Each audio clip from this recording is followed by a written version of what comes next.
छत्रपती शिवाजी महाराज पार्कवर आज ठाकरेंच्या शिवसेनेचा दसरा मेळावा। उद्धव ठाकरेंसह अंबादास दानवे, संजय राऊत, आदित्य ठाकरे यांचं भाषण होण्याची शक्यता। गोरेगावच्या नेस्को सेंटरमध्ये शिंदेंच्या शिवसेनेचा मेळावा। पालिका निवडणुकीच्या आधीचा मेळावा असल्यामुळे शिंदेंच्या भाषणाकडे राजकीय वर्तुळाचं लक्ष।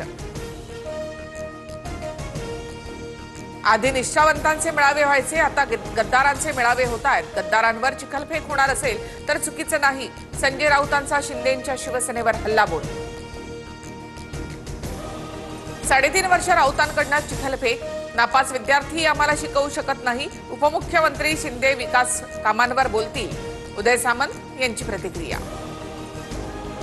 पंकजा मुंडेंकडून उभा राहणाऱ्या मराठ्यांना निवडणुकीमध्ये पाडा। दसरा मेळाव्यामध्ये जरांगेंच्या निशाण्यावर पंकजा मुंडे। गुलाम शब्दावरून जरांगेंचा मुंडेंकडे काम करणाऱ्या मराठ्यांवर रोष व्यक्त। आमचं गुलामीचं गॅझेट म्हणता तुम्ही 1931च्या जनगणनेनुसार आरक्षण घेतलं, मग इंग्रज तुमच्या परिवारातील होता का? जरांगेंचा पंकजा मुंडेंवर हल्लाबोल। रक्तबीजासारखा जातीयवादाचा राक्षस आता जन्माला आलाय। हा राक्षस नेस्तनाबूत करण्याची शक्ती मिळावी। दसरा मेळाव्यामध्ये पंकजा मुंडेंचं वक्तव्य। ओबीसींचा कट ऑफ 485 तर ईडब्ल्यूएसचा 450 आहे। कुणाला फसवताय? काही जणांना खुर्ची मिळवण्यासाठी ओबीसी मधून आरक्षण हवंय। मराठा आरक्षणावर धनंजय मुंडेंची प्रतिक्रिया। 2 घास कमी खा पण स्वाभिमानानं राहा, गुंडा पाळू नका। भगवान भक्तीगडावरील दसरा मेळाव्यात पंकजा मुंडेंचं वक्तव्य। 2024 मधील दसरा मेळाव्यातील काही जण दिसत नाहीत, पुढे निवडणुका नाहीत असं त्यांना वाटतं। गोपीनाथ मुंडेंच्या अनुयायांना 10 जन्म कुणी संपवू शकणार नाही। धनंजय मुंडेंचा सुरेश धस यांच्यावर निशाणा। पंकजा मुंडेंच्या मेळाव्यामध्ये वाल्मिक कराडचे फोटो झळकले। दिवंगत संतोष देशमुखांच्या हत्या प्रकरणात वाल्मिक कराड हा आरोपी आहे। दसरा मेळाव्याच्या माध्यमातून पंकजा मुंडे आणि धनंजय मुंडेंकडून जोरदार शक्ती प्रदर्शन। भगवान भक्तीगडावरील पंकजा मुंडेंच्या मेळाव्याला मोठ्या प्रमाणामध्ये गर्दी। बीड जिल्ह्यामधील नारायणगडावर मनोज जरांगेंचा मेळावा संपन्न। प्रकृती ठीक नसतानाही मनोज जरांगे यांची मेळाव्यासाठी हजेरी।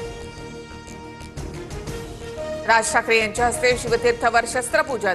सुरक्षेसाठी असणाऱ्या पोलिसांच्याही शस्त्रांचं राज ठाकरे यांच्या हस्ते पूजन। तर आपट्याचं पान देत नातू कियानकडून आजोबा राज ठाकरेंना दसऱ्याच्या शुभेच्छा।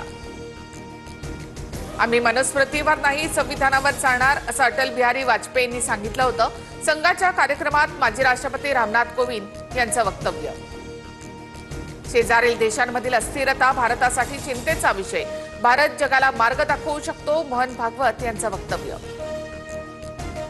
संघ जात-पात मानत नाही। आजही शाखेमध्ये दलित, आदिवासी, मुस्लिम, ख्रिश्चन अशा सर्वांचा सहभाग।